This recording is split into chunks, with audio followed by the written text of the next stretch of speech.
How you doing, Brian King, UK Flooring TV? We're at the National Floor Show in Harrogate. We're here on the last day. It's quieting down a bit now, not many people knocking about. We're with our very own Dan Jones and familiar face, Steve Ramsden. How you doing, gents? Yeah, we're fine. Good, right. We're doing a bit of a tour with you, Ian, on a Robberts product. We've asked Steve join in. Steve's quite familiar with it, and he's got one of his own he's used quite a few times. What is it, Steve? Well, this one is the Robberts long neck jamb saw. It's primarily used, or the reason why we use it is we've got door trimmers, we've got things like that, but this is more so, we're using it more so for LVT. Okay, everybody knows, anybody who fits LVT knows that you undercut, you slide it underneath, you can't get a better job, and it makes it a bit easier for the guys. This makes it real easy. Number one is the thickness of the blade. Most LVTs, alright, we've got Art Select here, we're actually on the stand, this is Matt Bowles' stand. The winning stand? Yeah, we're on here, this is Art Select, and as you all know, if you're LVT fitters, Art Select is really quite thick. This can be adjusted to actually compensate for that thickness, but most LVT that you're going to be fitting, you'd be using this without adjusting it. I don't know of another piece of kit that cuts architraves, door frames, doors even. This will do a door. I don't know of any other one out there that cuts flush with the floor. I had the first one what came out, the shorter version. Yeah. But that didn't cut flush. I'm not sure. I'm not sure on that. I think it did. It's the blade. The blade. It's a special blade there, and that blade is actually cut so that when it screws in, you haven't got the thickness of the plate at the bottom lifting it up off of the floor. So it will cut absolutely flush to the floor. You could use a multi-tool, and a lot of guys do use a multi-tool, but then you've got two cuts on every architrave because you'll be cutting flush with the floor first, or flush with your smoothing compound, or flush with your plywood. Because as we know, I don't think there's any floor out there that you're not going to be doing subfloor prep for LVT. It's got to be spot on.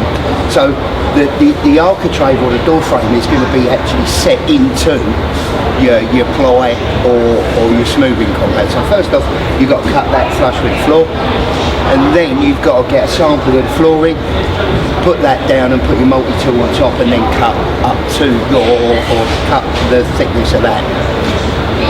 They're good, but they can sort of, like, the blade can bend, it can bend down. You're then trying to sort of take a little bit more off to actually get your flooring underneath. So a combination of a multi-tool and that is the answer to most. You have both, yeah, and we will, and most of the guys out there who do LVT on a regular basis will generally have both. I don't know at the moment whether all the guys out there would actually be using this, but my advice is you need one of these. Yeah. Just sturdy bit of kit, isn't it? That's it. I'm saying I use it primarily for LVT because, as I say, I've got door trimmers and so on and whatever. But it can be used for laminate, it can be used for engineered wood, even solid timber, undercutting the door frame and the architrave so that it's got room to expand. It's got a good height adjustment here as well, hasn't it? Yeah. You can take it up. Yeah, see, now Dan is the technical man here, he's my logistics man here today, and he's going to tell us all about it. I mean, it's got quite a powerful motor on it. What wattage is it? Yeah, it's a 1100 watt motor. And what else is it on there? Yeah, it's got 7,500 RPM on the blade. 7,500. Yeah. You know, it's a serious piece of kit. It's not going to burn out. It's a professional piece of kit. Other than architraves, what else can it cut? What else? Well, the door frame, you could actually use it for the door. Could you use it for? I know some solid wood guys cut the skirting to fit it under. Could it be used for that? The only trouble with cutting skirtings, right, is you can't guarantee that you've got the right expansion gap. Yeah. You need to put in sort of wedges and things like that to ensure that you've got 8, 10, 15 mil expansion. You need to get them out afterwards, because if you don't, well, it's hard up against the wall in effect, isn't it? Yeah.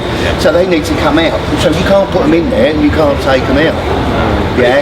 It would cut the skirting if you course it wanted would. to, but course it's it not advisable. It'd also cut the central heating pipes as well if you want. Yeah, the mains wires, the DIYers are behind it. Yeah. So Yeah, how definitely. much would something like this set you back? And also as well, like the blades, are the blades expensive? How long do the blades last? Look, you know, this is a serious piece of kit. It's a good piece of kit. It's not cheap. You're looking. It's under 300 quid. Well, that's not bad. Yeah, it's about 270, 280, something like that. The blades are quite expensive. Yeah, but you know, you can get them on the internet, packs of 5 from America and whatever. It reduces the price of them.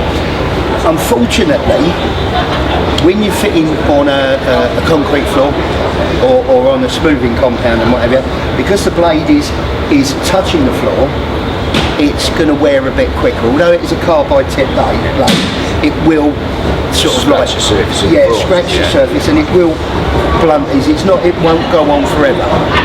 You can get them sharpened. That's not a problem. It's a disposable part. You sharpen it. It's a consumable at the end and of it's the an day. everyday tool. So Yeah, just but as you know, you use it, and as it needs things, you buy it for it. Of course you do. It's like your van. It Yeah. does the job for you. You need it. Yeah, so you do need it, you know, it's like a Stanley knife, isn't it? Yeah, you've got packs of blades, you've got to throw them away and put in a new one if you want to do a clean cut. Well, we're not saying that, you know, you do one cut and you've got to change the blade. Yeah, I'd probably end up doing sort of like 10, 15 jobs with that. You'll know when it needs All repair. depending on how many doorways there are, obviously. If I'm doing always all the time, then there's going to be a lot of doorways. But, you know, they're good blades, you can get them sharpened. Even if it loses a carbide tip, you can weld them back on. So I've noticed there's an attachment for your Hoover as well, so... yeah, there is an attachment just there. And when we actually show it, we'll be having the dust extraction on there as well. It's quick, it's clean with the dust extraction, and it's really crisp, a really crisp and clean cut on your architraves and door frames. Should we have a look, see how it performs then? Yeah. Oh, I'd love to, Brian. Right, Steve, what other features has it got? Well, features are it's fully adjustable, Brian. You know, we can do it for I'm not sure how deep this actually can go, but it can go really quite deep. You see there, it's probably about 30 mil, I would have thought. Yeah. Something like that, yeah. Without actually looking at the book and seeing exactly how many mil it is, but just looking at that, about 30 mil, I would have thought. Yeah, but that's the way that you adjust it. You've got 2 sort of wing nuts just here. As I've already said, generally we would just have this flush with the floor. The blade is around about 1.5 to 2 mil thick. So for most LVT, it's the blade flat against the floor, straight in, and it's going to do the job. But as I've already said, we're using Art Select here. Art Select, because of wear layers and so on, it's a lot thicker than normal. So I'm just going to adjust this slightly. And what I'm going to do is just pull this up very slightly and then tighten up these 2 wing nuts like that.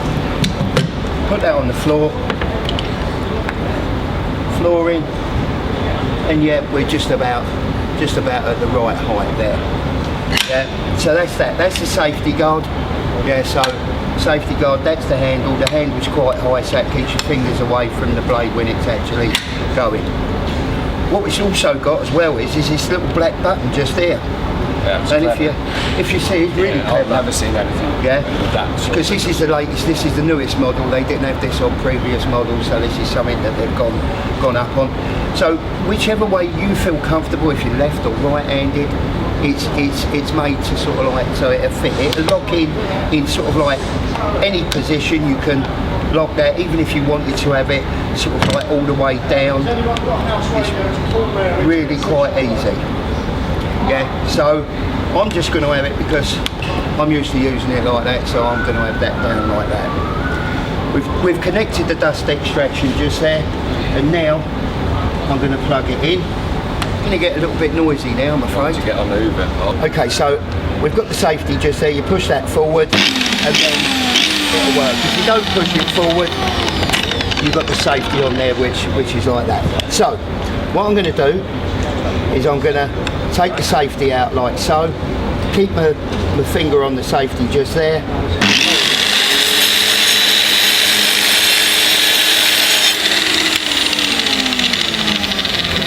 little bit more. Is it a little bit more there? I don't really want to Just cut a the minimum. skirt in.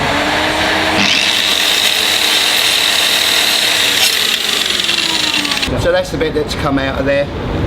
What I'm going to do is, before I move on, or Dan moves on to the next one, and you see it's, when we can, if you can get to it, you see it's a really clean cut. Yeah. Quick and easy.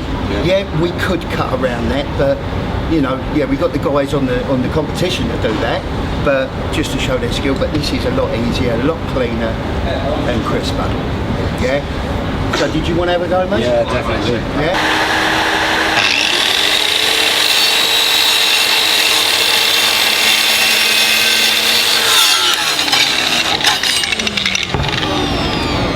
There you go.